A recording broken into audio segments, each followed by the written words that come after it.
Good morning, students. Today we will learn about the basic need of patient. Okay, so we already discussed in that some factors and components which affect for the person or patient. So in that case, we discuss that topic: humidity, lighting, okay, proper surrounding environment. All are needed for the patient, and not any noisy pollution or environment good for the patient. So that kind of the factors affect to the patient. So now we will discuss further move on some problems which are faced by the patient or some problems that are actually faced by patient for how to control it. So both we will be discussed in this today's topic. So first that is the fire. So nowadays we all know that problems of home fire is a major due to the cause of injury. Okay, so we all know that the injury and accidents, death, all are nowadays increase and increase day by day.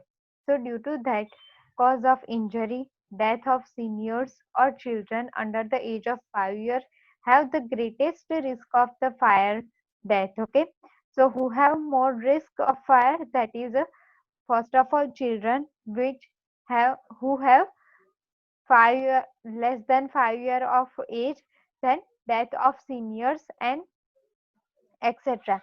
Then cooking fires are number one cause of the home fire. We all know in that kitchens or due to some major problem, such kind of the fire like cooking fire are cause of the home fire which may affect to the whole home and environment also. Next, that is the smoking. Yes, we all know that smoking is also leading cause for the fire or fatal home fires. Okay. Then other cause which includes the unsupervised children playing with the matches box, the improper use of the candles, okay, and faulty wiring. Yes, by electricity we all know if faulty wiring is there, it may lead to the home fire. Okay, then improper use of the candles and matches box which used by the children, okay, so who are immature or not even proper knowledge how to use it. So in that cases major chances of the fire occurs. Okay, so next question, that how we can control the fire at home and hospital also. So first, that is a preventing injury from fire in the hospital. If in such, if as an example, if in any hospital there is an injury occurs which lead to the fire, so how we can prevent it? So first of all, do not smoke, especially in bed or rooms of the patient. Okay, so no one should allow for the smoking in the hospital area. Then having a working smoke alarms. Okay, so there are some alarms which we can alert from them, so they use it. Then developed and practiced a home fire and escape a plan. Okay, so by that we can control the fire, develop and practice at a home, so we can escape the home fire plan. Then if fire occurs in any cases, then crawl or stay low to the floor to avoid the smoke as much as possible. If already fire is occurs in any place, then no one should allow for the smoking. Okay, and crawl or stay low to the floor. Stay calm and take an action properly. Then keep a rope or other type of the ladder for escape from rooms above the ground level. If in a building or higher building like flat, in that case fire is occur, then we can use a rope, okay, long rope or ladder. From that we can escape from room or ground, from room to ground floor. Okay, so these all are the points from which we can prevent from the fire in hospital area. Next point, that is have a fire extinguisher in the home. If there is an open fire, turn off the heat and keep the door closed. Okay. No one should expose in that particular area or around the fire. We have to try from escape that place, and if there is a open fire, then turn off or switch off immediately and off heat so that we can control over the heat and keep the door closed. Okay. Then if there is a microwave fire, keep the door closed and unplug the microwave. So in that case, not only switch off the microwave, but unplug the microwave also and keep the door closed. Okay. Next, that is never leave burning candles unattended. So never leave the burning candles unattended. Okay. Then store inflammable material like oil at appropriate container. We all know that in some cases like oil, kerosene, okay, that can lead to a more fire. So we have to store inflammable material of that kind of liquid, okay, so that in appropriate container we can store, and make sure that electric outlet have cover. So every electric outlet materials have covered with well proper, so we can prevent the chances of the fire. Okay, so this is about the fire and prevention of fire at home as well as hospital also. Next, that is a falling. So falling means chances of injuries. Okay, if any person fall down from any bed or any high building, so in that case heavy injuries can occur on the body, and it will very risky for the living. So it is a third leading cause of the unintentional death. Okay, obviously it is a cause for the death, but unintentional, not any intentionally caused. Then environmental factors that contribute to fall include slippery floor, bathtubs, low toilet seats, and high beds. As I told earlier, that are some reasons for falling down from anywhere, like slippery floors. In that case, we can slip from any floor and fall down, okay, on the floor. Then bathtubs, because they are very slippery. So in bathtub, slippery floor, low toilet seats, because in such cases, due to the very low toilet seats, patient can fall down due to weakness or any other causes. And high bed, due to high bed, they can control over on body, and they can fall down on the floor. Then some kind of the health issues like increase the risk of for fall down due to the poor vision, because already patient is in any sickness or some kind of the disease. So due to that disease, some kind of the symptoms and signs are visible into the patient, like blurred vision, headache, then fatigue, weakness, hypotension, okay, dizziness, pain, or alcoholic client, or any history of fall down. So in that cases, patient having a highest risk and chances for the fall down on the floor or anywhere. So in that case, we have to be very alert for the patient's safety. Okay. So this is fall. Then how we can prevent the fall into the hospital, intervention for that falling down. So first of all, ensure that shoes fit properly and wear slippers with no non-skid soles. Okay. So if any soles of the shoes or any slippers is that kind of the slippery, then it will slip to the patient very easily. So mind that wear slippers with non-skid soles, and always tie very properly shoes.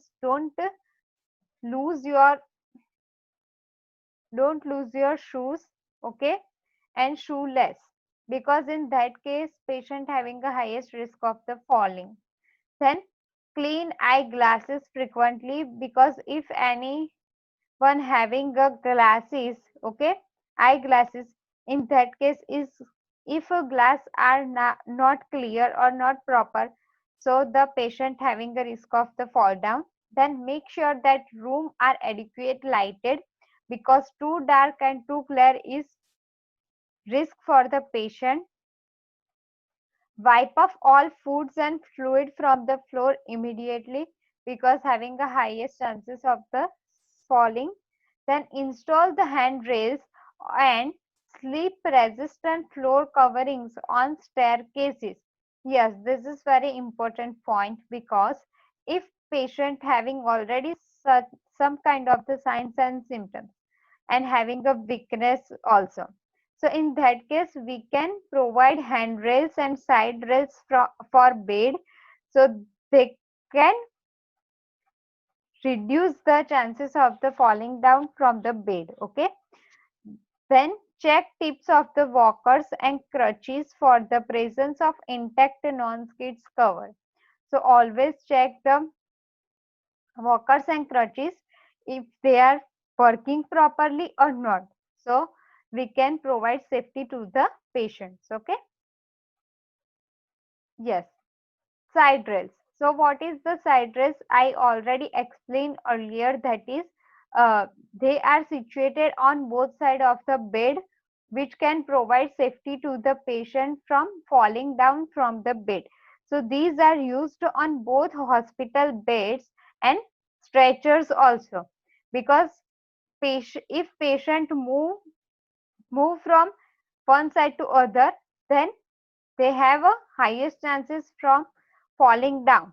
So in that case, we can provide safety by the side rails. Okay. Next, that is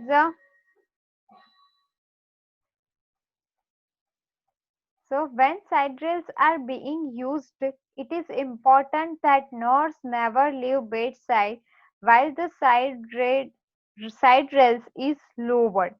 So till nurse not applied side rail for the patient at bedside, don't leave the patient alone, or without relatives we can't leave patient alone, because they having the highest chances of the falling down from the bed. So always use the side rails when leaving the patient sides and patient's cot or bed. Okay, so mind it very well. Next, that is side rails help, means advantages of the side rails. Yes, first of all, it prevents the patient from falling or rolling from the bed. Then to give some patients, especially elderly patients, to the blind and sedated, and provide sense of the security. So by the providing side rails, patient having a sense of the security, means they feel secure for own safety. Then to provide a handhold with which a patient can move up in bed or turn up over. Okay. So these all are advantages of the side rails, which can help for the patient safety. Then some factors which are responsible for the safety. So what are they? So nurses' role are very important in that case, in that providing safe and clean environment. We already discussed earlier that some factors which responsible for the patients, okay, disturb the patient's surrounding area and helpful for the better healthiness, like light, humidity, okay, proper environment, not noisy, clean and hygienic. So these all are factors or elements which affect to the patient's health. So what kind of the role of nurse providing for the clean and safe environment? So first point, that is freedom from mechanical injuries. So by using side rails or safety guards or comfort devices, we can prevent the patient from injuries. Then keeping the floor dry, because we already discussed that if the floor is slippery, then or any chemical or some substance liquid, in that case patient having the highest chances of the falling down, okay, sleep. So we can prevent it, then holding the stretcher and wheelchair securely while transferring the patient. So always check the device which are used for the patient. Always check either it is working condition or not. Okay. Then periodic checkup for the all equipments. Okay. So this is freedom from mechanical injury. Next point, that is freedom for chemical injury. So keeping the chemicals separately divided in cupboards and under lock and key with the care, because if some patient use without any knowing use of the that particular chemicals, then it can harm for the patient. Okay. So we can provide safety by keeping it separately and lock and key with us. Then next, that is a freedom from bacteriological injuries, means some bacteria and microorganisms which can cause the injuries. So how we can freedom and from them? Proper dusting and cleaning of surrounding area of the patient unit. So every day clean up the patient's cot and surrounding environment of the patient's unit, so that can prevent the chances of the infection and bacteria logics and microbes. Next, that is freedom from thermal injuries. So prevent the fire by reporting and repairing defective electrical equipments. Yes, electrical equipments without any kind of the knowing use of that particular machine. Do not touch it or use it. So we can save from that. So always prevent the fire from that electrical devices. Then safeguard inflammable liquid and gases. Okay, because some kind of the gases and liquids are very dangerous for our health. Then fire extinguisher recharge from time to time. Okay, so these all are points which are we can provide safety to the patient. Then any allergens. Why?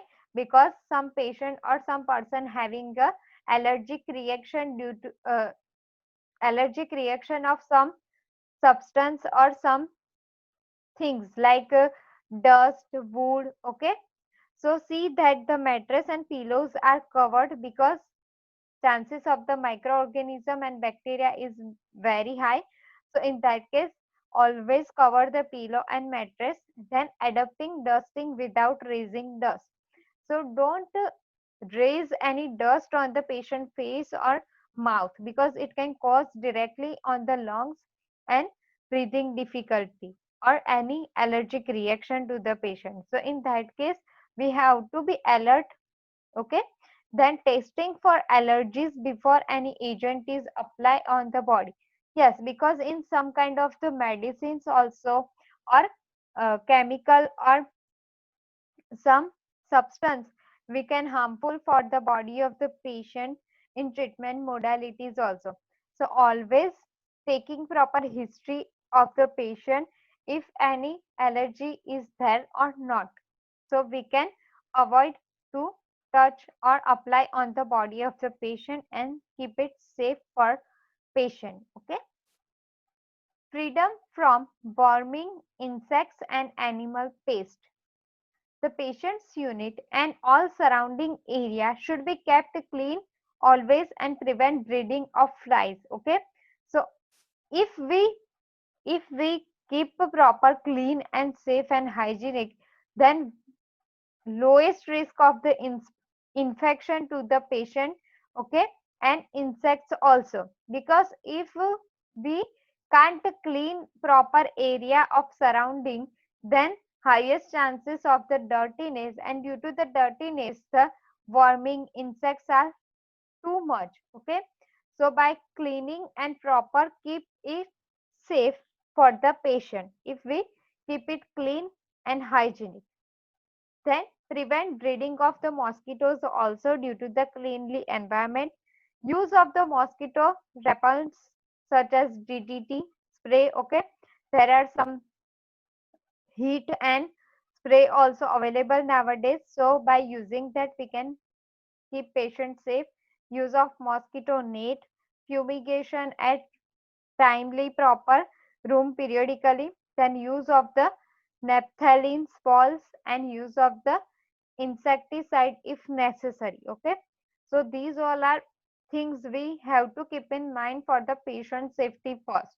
So always do proper cleaning surrounding the patient surrounding and patient's bed. Okay, so always patient unit should be clean and completely well managed.